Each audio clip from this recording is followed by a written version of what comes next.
Mainitan man o mauwanan, gihangop gayud sa mga bantayanon ang pagbisita ni Gobernador Gwendolyn Garcia nga miduaw ngadto aron ablihan ang bag-o lang nga mga nasemento nga kadalanan didto. Kapin 65 milyones pesos ang kinatibuk-ang kantidad sa mga dalan nga opisyal nga gibuksan niadtong miaging Sabado, Oktubre 17.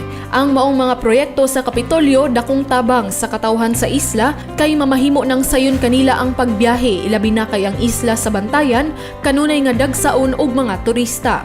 Ang mga road projects mao ang 11.9 milyones pesos nga Sulangan Road Section sa lungsod sa Santa Fe, Poblacion San Agustin Road Section sa lungsod sa Madridejos, ang Silion Road Section sa lungsod sa Bantayan ug ang kapin 29 milyones pesos nga Marikaban Road Section sa lungsod sa Santa Fe.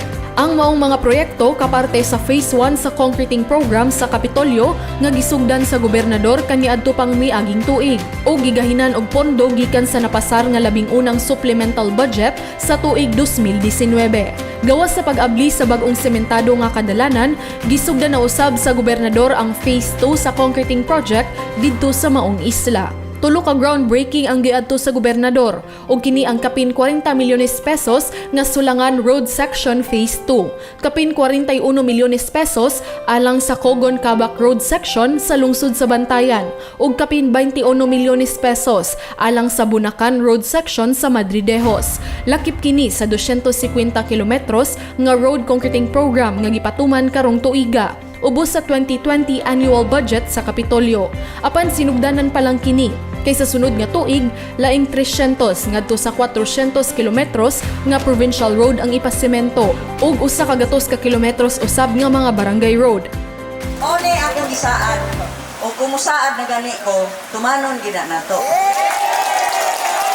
Salamat kayo sa inyong pagsugat namo dinhi, makita sa inyong mga mang-anyang o gwapo nga mga naong, makita ang inyong kalipay.